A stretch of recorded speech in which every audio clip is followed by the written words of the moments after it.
Coming up on the show, we're gearing up for another active hurricane season. We're going to check in with the National Hurricane Center to find out what we can expect over the next 6 months. Plus, we're going to examine the importance of properly storing personal firearms. And if you're already making dinner plans, we'll share with you why a majority of folks are just looking to stay at home. This is The Take. Let's get it.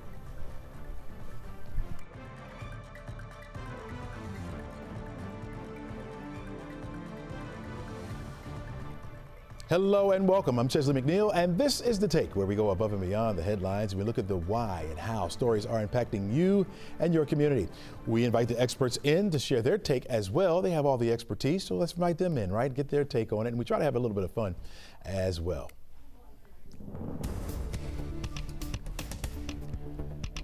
Hurricane season is now underway, and it could be an active one. It will last until November 30th. The National Oceanic and Atmospheric Administration is predicting 13 to 19 named storms. Typically, we'd get 14. 6 of those could become hurricanes, with 3 to 5 of those becoming major hurricanes, a Category 3 or higher. So that's what we're watching out for as we head into the season. Here in Georgia, parts of the state are still recovering from last year's strike from Hurricane Helene. That was a Category 4 hurricane that killed 37 people in the state and caused more than 1.25 million power outages. The result, severe weather. We had flooding in the area as well. So it could be another one of those seasons for us, folks. Here to examine or help us examine the season and how it may unfold is Jamie Rome, Deputy Director of the National Hurricane Center. Welcome to the show, Jamie. Yeah, thank you for having us. All right, talk to me about the season. What are we looking forward to? It looks like you're saying an average to above average season. What does that mean for us? Well, that seasonal forecast is looking at the total activity across the entire basin through the end of November. So based off the information we have now, the environmental conditions that are out there now, we're looking at conditions being conducive for greater than normal activity.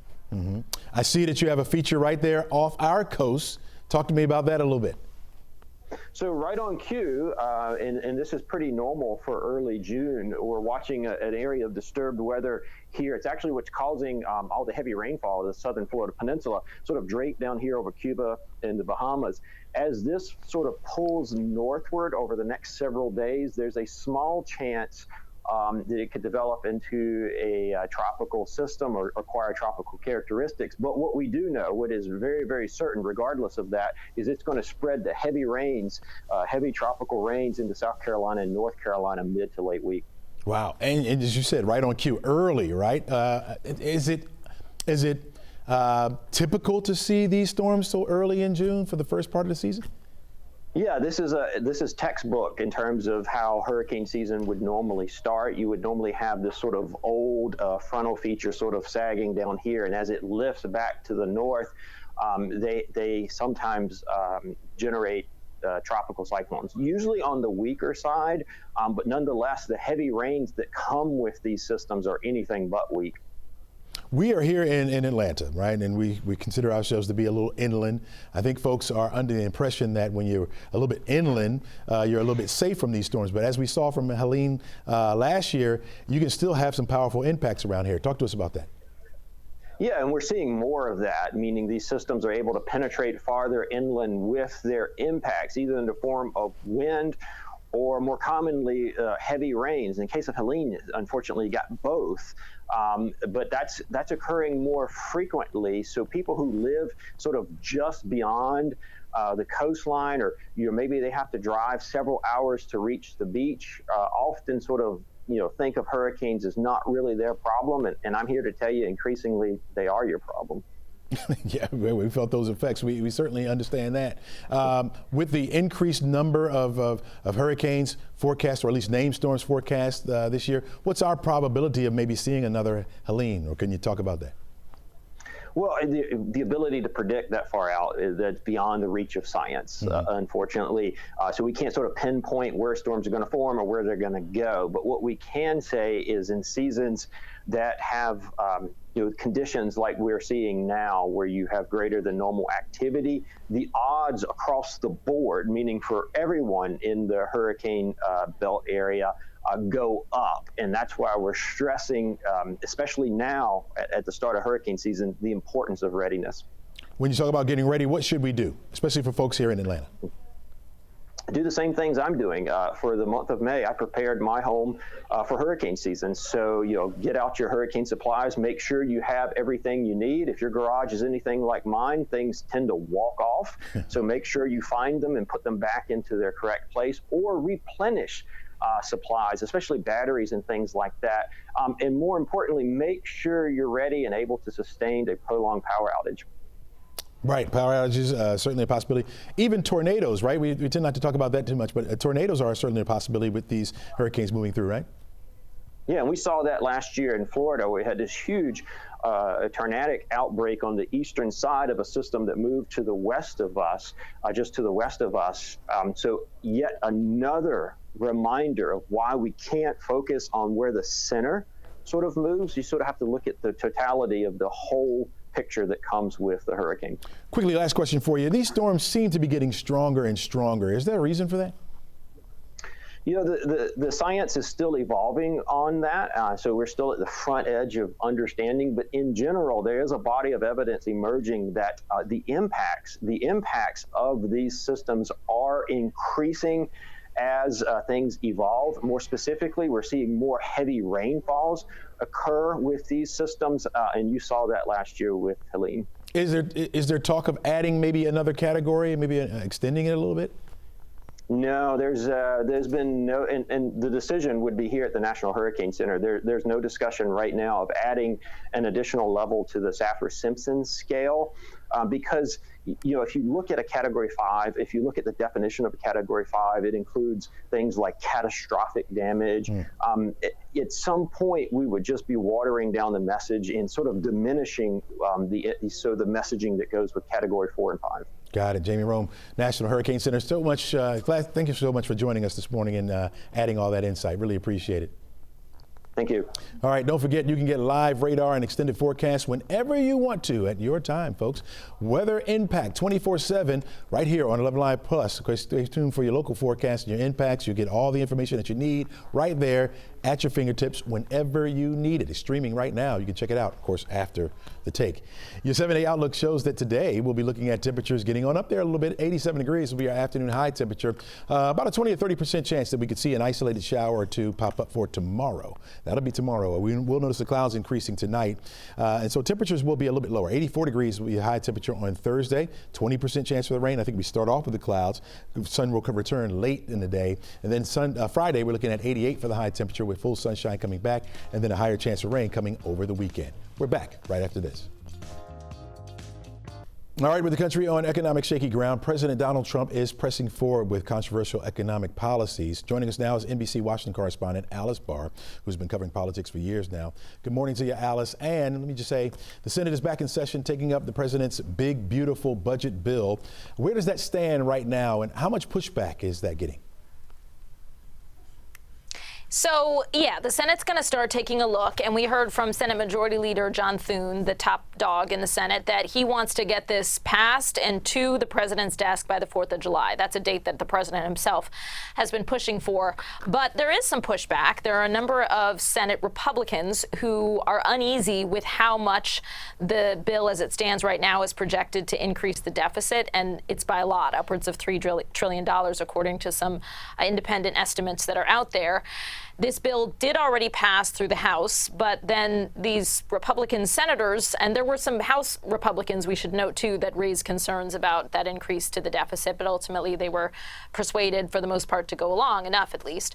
But these Republican senators are saying, there are a lot of spending increases in the bill because it extends major tax cuts, it increases defense and immigration spending, and they say there aren't enough spending cuts to go along with that. We heard from Republican Senator Rand Paul of Kentucky that he's anticipating that there will be some modifications, if nothing else, made to the bill before it can make it through, because there's only 3 Senate Republicans that they can afford to lose in order to still get the bill passed with the majority that they have among Senate Republicans. So what are the chances that some of those provisions can get revised, like the extended tax cuts or maybe even Medicaid reductions?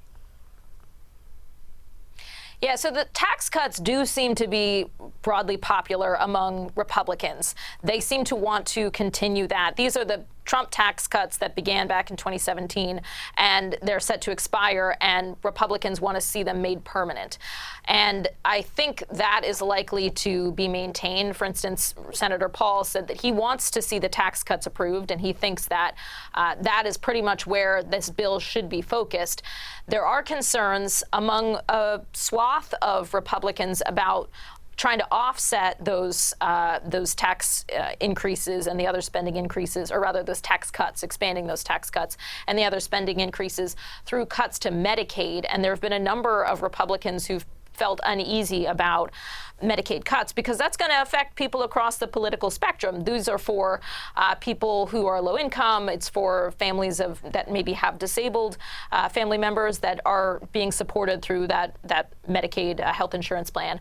And there are a lot of people that are going to be losing health insurance through this. There have been a number of predictions over how that's going to play out as well. Republicans are saying that they're just focused on fraud, but from what they're suggesting, it appears that people are going to lose their coverage, and that is making some people uneasy. So could that change? It's totally possible, but then you have even less in terms of spending cuts to offset what Republicans are already concerned about, that there's too much spending increase without spending cuts. So a little tricky to see how they're going to play it out. Gotcha. All right, there's a 4th of July deadline with the bill being passed or being signed by the president. It's talk about the House Speaker getting involved. What's behind the move? Yeah, so he's been saying we want to make this July 4th deadline. That's what President Trump wants. That's what everybody wants to have happen for full passage. So he's urging Senate Republicans to make as few changes as possible, because any adjustments that they make in the Senate would then have to be kicked back over to the House to go through another round of approvals. And it was already sticky to get it through the first time. So he's trying to avoid that as much as possible. Got it. All right, Alice, thanks so much for your insight. Really appreciate you joining us today. Have a great one. All right, folks, we got plenty more stories for you coming up after the break. This is 11Alive Plus and The Take. We'll be back right after this.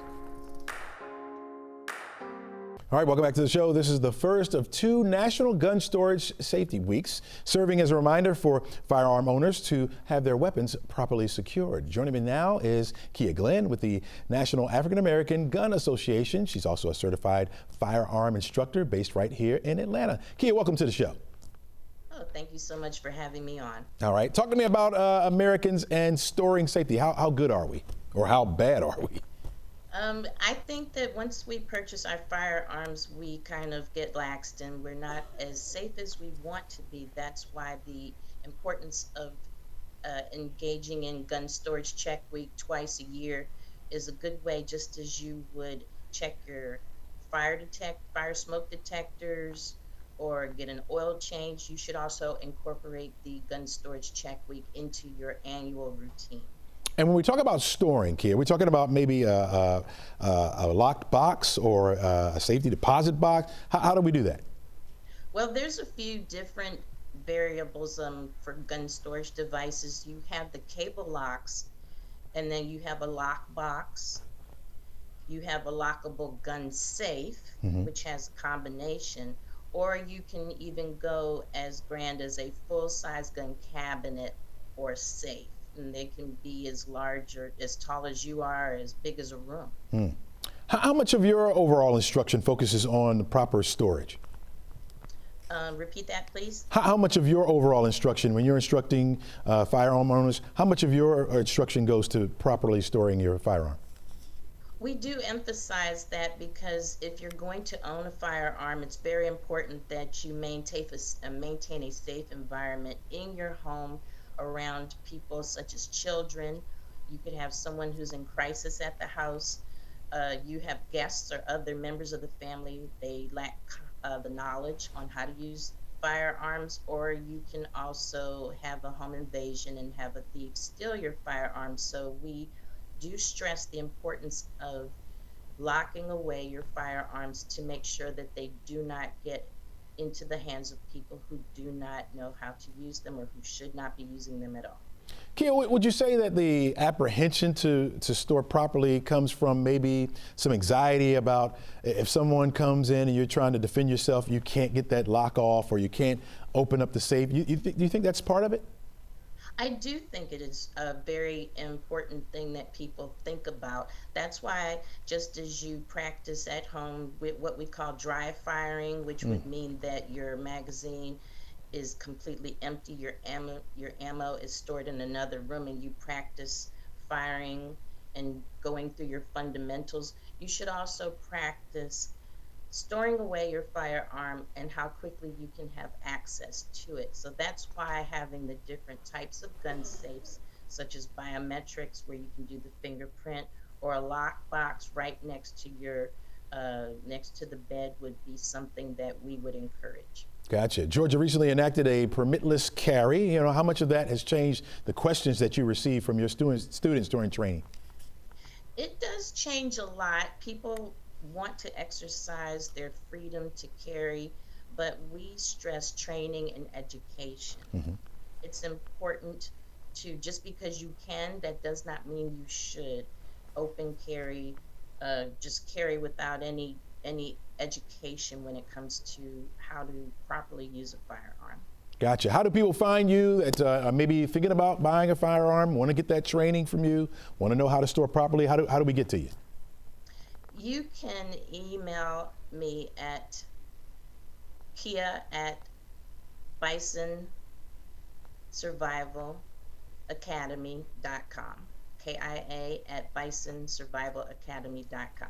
Okay, sounds good. Thank you for training, folks, and thank you for your education that you've given us this morning. Really appreciate it. Kia Glenn with the National African American Gun Association. All right, thank you so much. All right, have a great day. All right, back with my final take. You're watching The Take right here on 11Alive Plus. We'll be back right after this. Well, what's considered to be the happiest place on earth isn't so happy with many of its employees, plus driverless cars and some good old down-fashioned home cooking. Got a lot to talk about this morning, so that's why we turn to CNN's Maribel Aber, who's live from the NASDAQ marketplace in New York City. Good morning, Maribel. You always time out that applause Hey, perfectly. good morning, Chesley. I like Let's start with Disney. Go ahead. Start off with Disney. Okay, well, you know what? It is sad. It's another round of layoffs at Disney. This time, the entertainment giant Disney is laying off several hundred employees in its film, television, and corporate finance areas. That's according to a Reuters report. It says the job cuts will hit teams in TV and film marketing, casting, and TV publicity. Media companies have been revamping business strategies as they kind of respond to consumers leaving cable for streaming platforms. 2 years ago, Disney cut 7,000 jobs as part of a cost-cutting plan aimed at saving $5.5 billion. A while back, Disney CEO Bob Iger acknowledged Disney had been pumping out too many shows and movies as it tried to compete against Netflix. Disney has since retrenched and is focused on creating high-quality originals that meet its standards. Chesley. All right. We've been seeing a lot of driverless vehicles motoring around here in Atlanta, but now it seems Tesla wants to corner that market. Talk to us about it. I'll tell you what, in a big way, Chesley, Tesla is gearing up to test its robo-taxi service in Austin, Texas, as early as next week. And the company has very big plans for those driverless cabs. Tesla has filed applications to trademark the term Tesla robo-taxi. The company earlier applied to trademark the terms robo-taxi and cybercab, but those efforts stalled because the terms were generic and used widely by a number of companies. According to a Bloomberg report, Tesla is looking to test its robo-taxi service in Austin starting next Thursday, that's June 12th, and watch Uber in all of this. They want to offer Tesla robo-taxis on their platform. For the moment, at least Tesla says it's going to go it alone, and some believe that could severely impact Uber's entire business model. Chesley. Got it. All right. I don't know anyone around here that's not all about a home-cooked meal, but it appears a lot of folks are staying home to make dinner, right? They are, and they're using Rayo sauces and other Campbell's foods, it appears. The CEO of Campbell says consumers are cooking at home more these days, given all the uncertainty over the economy. In fact, Campbell says preparing meals at home is at the highest level since the early days of the pandemic. That's given a nice boost to sales of Campbell soups, sauces, and other items. Campbell says shoppers are focusing their spending on products that help stretch their food budgets, and at the same time, consumers are increasingly more selective with discretionary purchases of items like snack foods. But let's just say you want to head out to pick up a meal, maybe some Nashville-style hot chicken from Dave's Hot Chicken. Guess what, Chesley? It's a fast-growing chain that just was bought by Atlanta-based Rourke Capital. Rourke is no stranger to the restaurant and fast food business. It already has brands Subway, Jimmy John's, Buffalo Wild Wings, just to name a few. But what a story Dave's is. Launched just 8 years ago as a pop-up in Los Angeles parking lot. I'll tell you what, Chesley, there is one about 2 blocks away. I've yet to try it because for me it's about the hot honey sweet sauce. So you like hot foods? You like spicy foods? Hit me, yes. And I love that show where they do all the hot sauces and try to do an interview. Oh, yeah. Bring it on. All right, Maribel. We're going to test you out one of these days with that hot sauce. I can't do it. I just can't do it. I'm coming for you. All right. Have a great day. Really appreciate everything you gave us this morning. All right. Folks, let's take a look. Speaking of hot, it's going to be a warm afternoon for us today. We're looking at temperatures in the upper 80s today, right around 87 degrees for your afternoon high temperature. I'm getting choked up thinking about that hot chicken. We're looking at 85 degrees for the high on Wednesday. We'll have a few extra clouds building in thanks to an area of low pressure off the coastline that will spread some showers our way.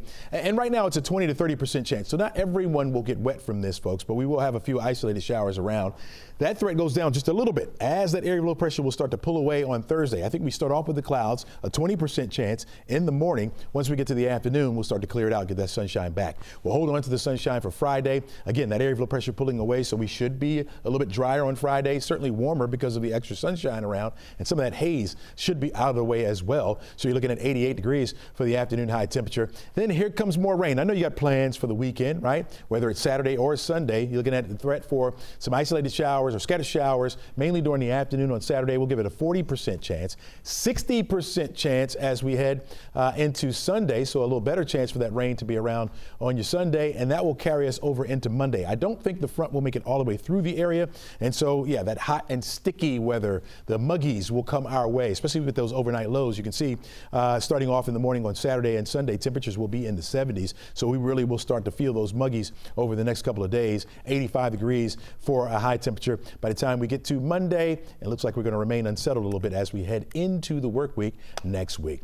All right, before we go, I promised you my final take. And have you ever heard of tattoo regret? Well, it's a growing trend amongst Gen Zers and millennials. They feel like it was a mistake to get that tattoo. Go figure. Yeah. Tattoo regret is growing among celebrities as well, with Miley Cyrus being the latest celebrity to come out publicly stating that 80% of her tattoos were a mistake. 80%. She's quoted saying, I love my dog, but seeing a pit bull in every picture for the rest of my life is a bit intense. You think? Yeah, maybe you can relate to that as well. Certainly our taste changes as we become older adults, you know, go through different phases of life. So a tattoo that you received as a teenager may no longer be appropriate when you're a 30-year-old, right? And even on social media, some women were talking about how tattoos may look in their wedding dresses. Yeah, it could be a regret, folks. So before you make that decision to get yourself something permanent on your body, you may want to think about it twice. You know, as you get a little older, again, things start to change. Your tastes start to change. Yeah, that's all we got for you today, folks. Make sure you enjoy today and try to encourage someone, especially if they're thinking about getting a tattoo. Let them know or have them think about how it will look when they turn 50. You know what I mean? Have a great day, folks.